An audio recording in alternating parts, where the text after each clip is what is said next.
Ya, jadi gimana teman-teman semua kabarnya di sana? Semoga baik-baik saja, selalu sehat. Kemudian jangan pergi kemana-mana, tetap di dalam rumah.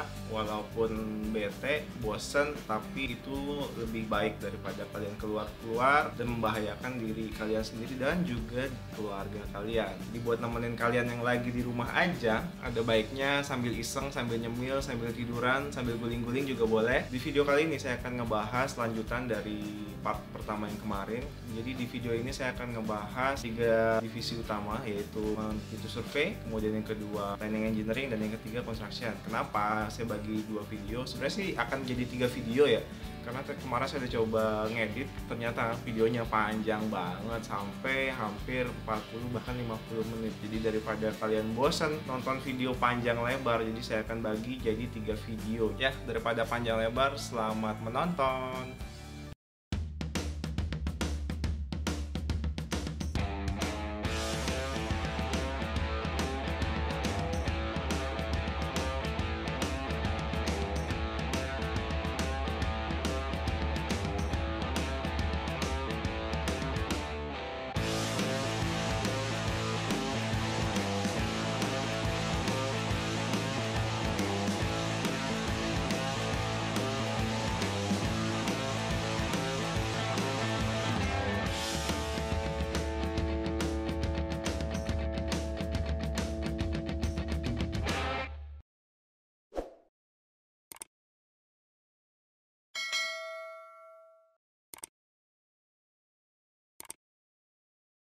Oke, divisi yang pertama QS dulu ya. Kenapa? Karena awalnya project dari proses tender itu QS yang andil cukup besar. QS ini ada QS sipil dan juga ada QS ME. Biasanya ini terpisah. Intinya sih mereka ya akan berkoordinasi. Jadi dalam sebuah tender mereka akan ngitung, oh dari segi sipil, nah sipil ini nanti akan menghitung arsiteknya, kemudian strukturnya, fasadnya, kemudian interiornya, landscape segala macamnya. Tapi untuk ME dia biasanya khusus sendiri. Nah, manajer ini sebenarnya tugas utamanya otomatis yang pertama kalau waktu tender dia akan menghitung budget sebuah project ini berapa sih. Itu katakan mereka hitung, oh budgetnya adalah 1M nih untuk membangun proyek ini, kemudian berapa profit yang ditargetkan oleh perusahaan, sekian persen gitu ya. Sudah misalkan 10% ya, nah, sudah berarti kan 1,1M gitu.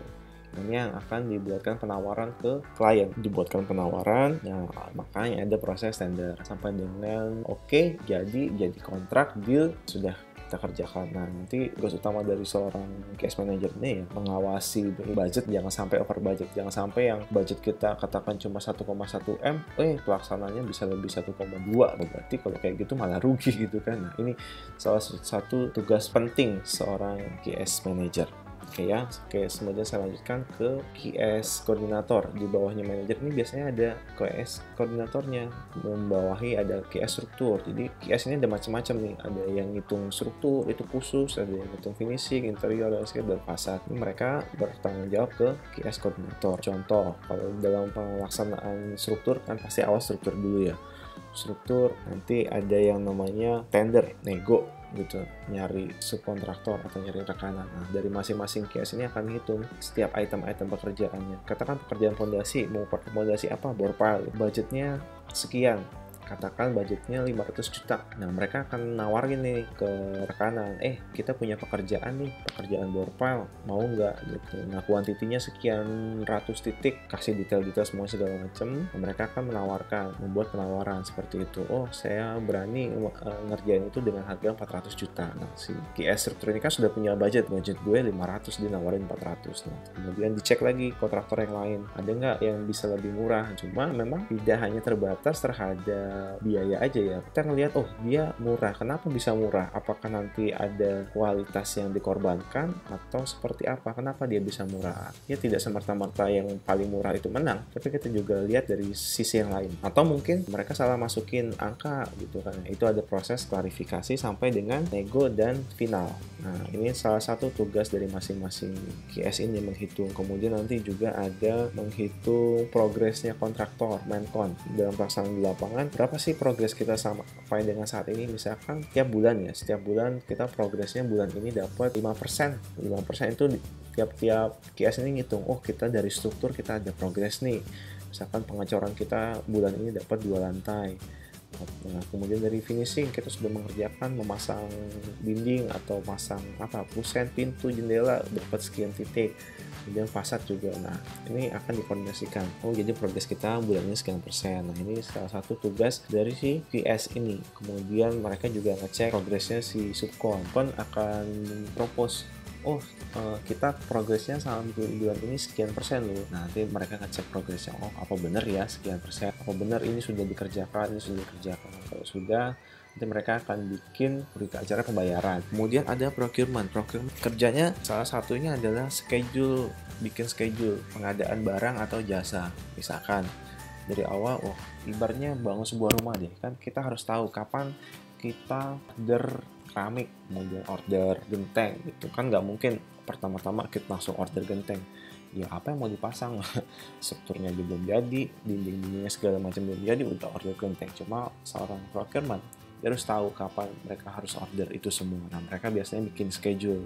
Dalam proses penentuan supplier juga procurement ini ikut andil dalam tender, nego. Kemudian nanti buat order sheet itu adalah surat permintaan, jumlahnya sekian, harganya sekian, totalnya sekian, sudah termasuk pajak segala macam, total harganya sekian yang harus dibayarkan. Nah, itu salah satu tugas procurement. Kemudian mengevaluasi juga kinerja supplier. Jadi bukan hanya supplier ya, subkon juga atau rekanan. Misalkan nanti proyek udah selesai, ternyata supplier ini bagus nih, atau misalkan ini nggak bagus, nah ini tidak recommend next project. Nah, ini salah satu tugasnya procurement. Oke. Kemudian di bawah procurement itu ada purchasing itu lebih ke arah pembelian barang yang tidak termasuk dalam skupnya subkon atau supplier. Contoh ATK, alat tulis kantor. Nah, alat tulis kantor kan kita biasanya hitung ya, kita butuh apa nih? Butuh kertas banyak banget kan butuhnya. Kemudian tinta dan alat lain, ataupun APD, alat pelindung diri. Kita butuh sepatu safety, kemudian kita butuh helm dan sebagainya. Nah, ini pembelian barang yang sifatnya bukan di bawahnya subkon, baik kita sendiri BUMN. Nah, ini dihandle oleh seorang purchasing. Kemudian ada storekeeper. Nah, storekeeper ini penjaga gudang lah, kurang lebih seperti itu. Nah, tugasnya mengawasi material masuk dan keluar, kemudian ngecek barang masuk apaan aja sih, yang keluar apa. Nah, ini dia harus bikin report nih, jangan sampai barang masuk sama barang keluar ini beda. Dia harus tahu keluar masuk barang. Kemudian inventaris material. Itu kan kita kadang suka beli alat banyak ya, entah itu misalkan gerinda, alat las dan sebagainya. Dia harus tahu, kita kemarin habis beli nih, jangan sampai hilang.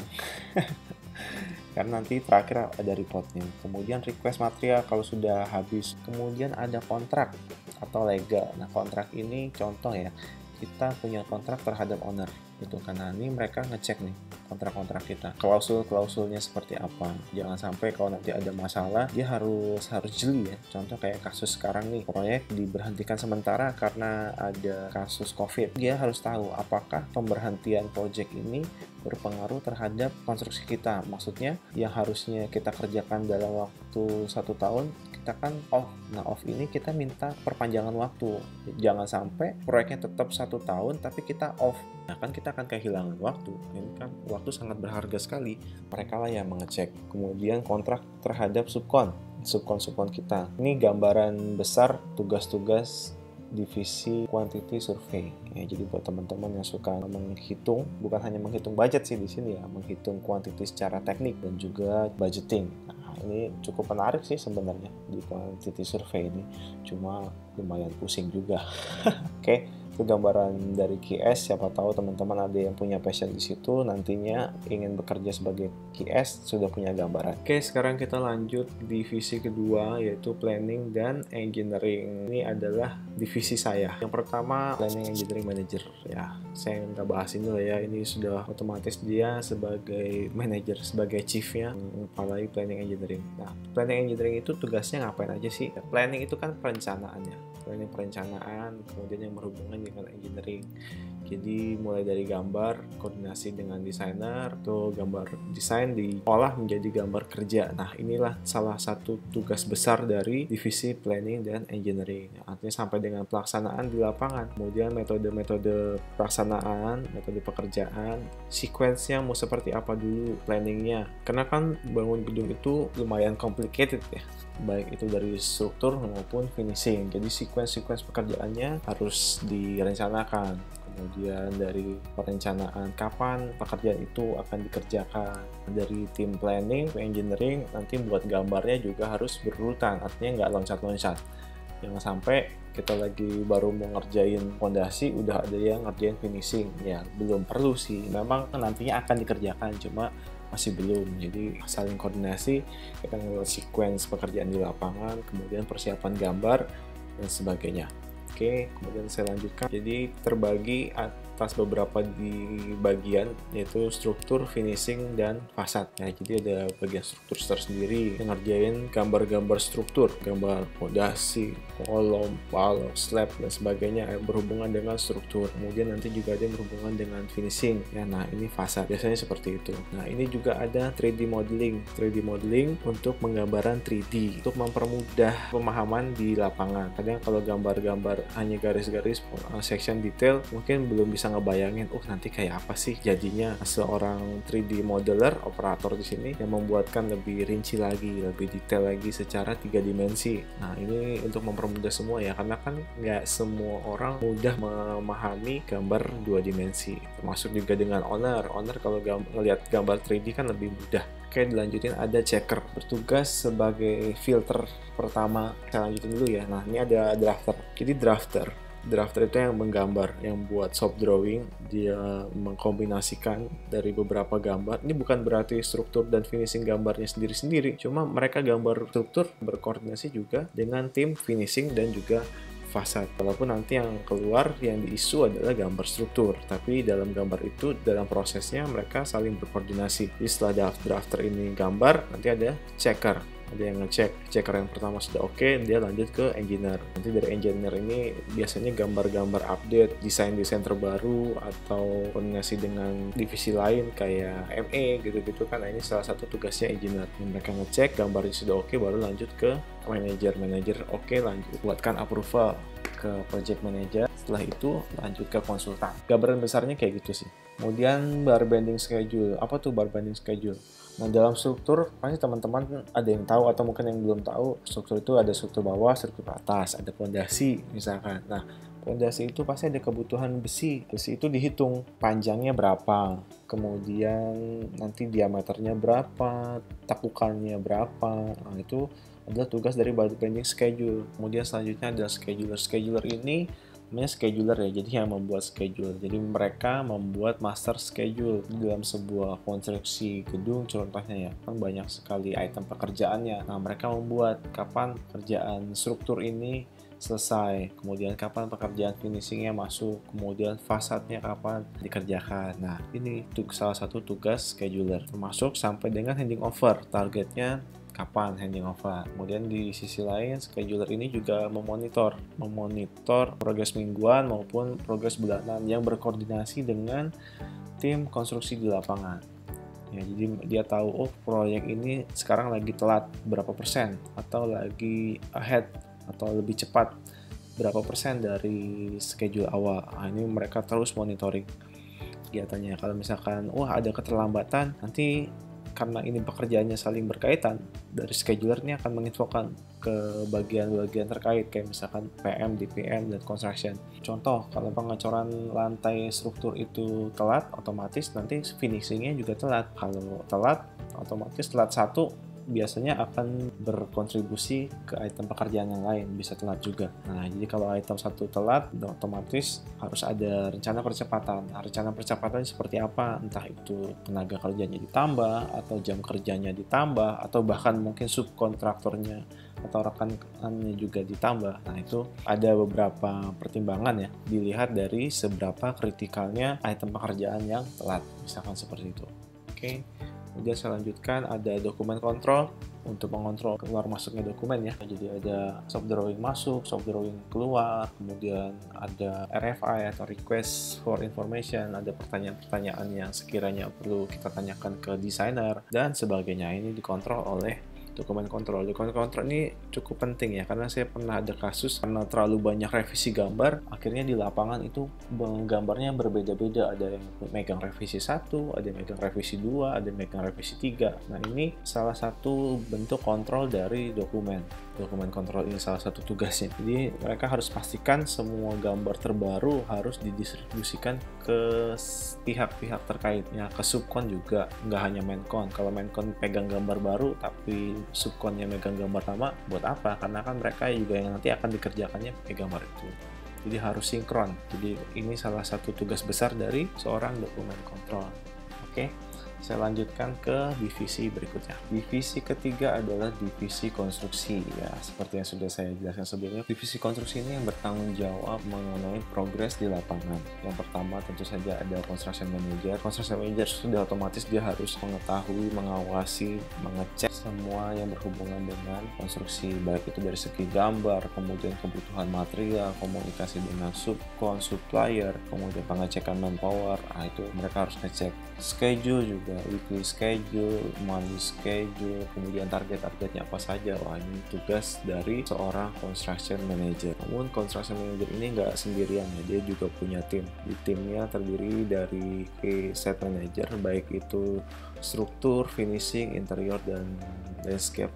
Untuk proyek yang besar, biasanya tiap-tiap item pekerjaan ini mereka punya set manager bertanggung jawab di areanya masing-masing.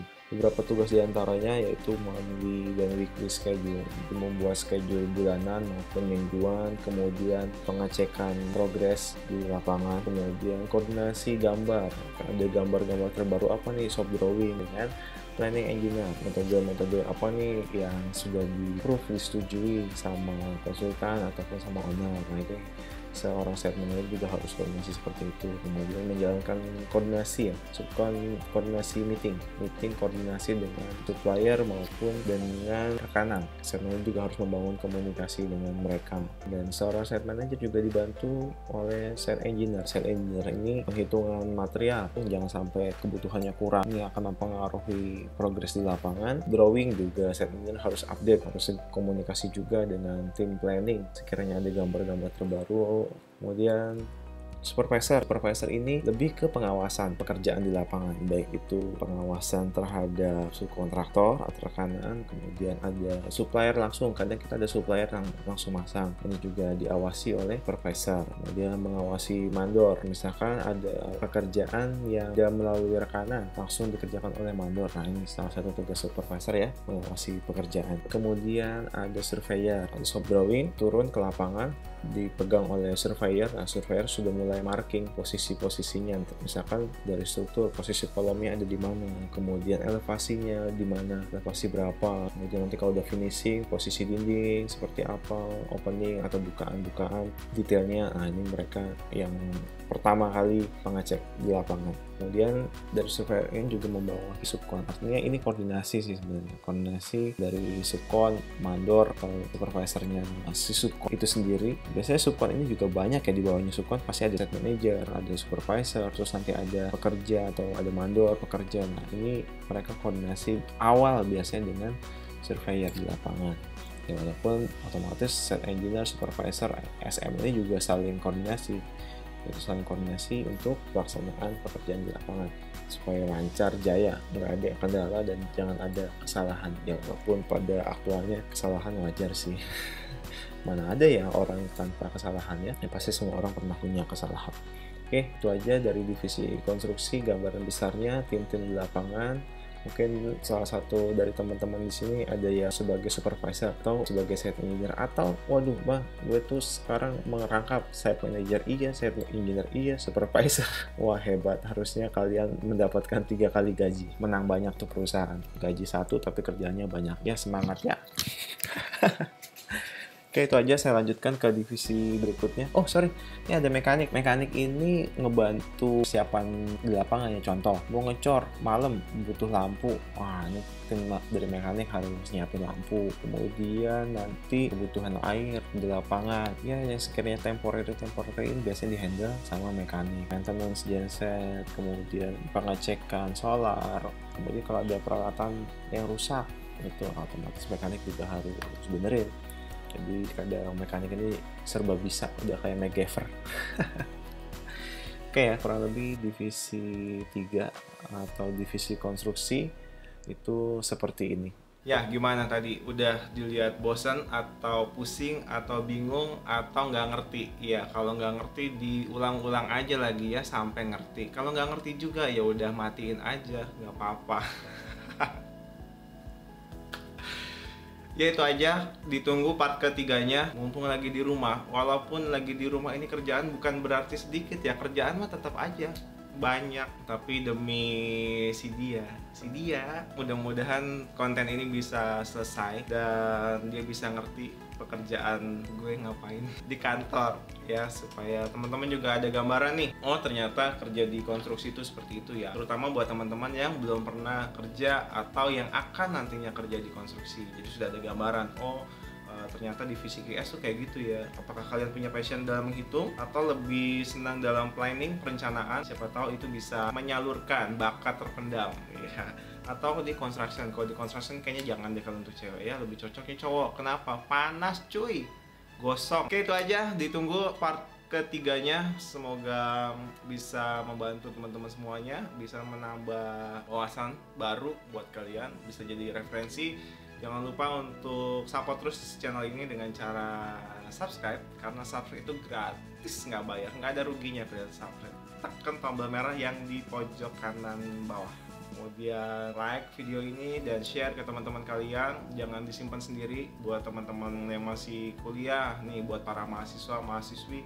Saya rasa walaupun saya panjang lebar ngoceh nggak jelas ya, mudah-mudahan paham ya. Dan share video ini ke teman-teman lewat WhatsApp grup, lewat saudara, sahabat, mantan, pacar, istri, suami, dan semuanya. Itu aja, sampai ketemu di video-video selanjutnya. Sampai jumpa, ciao.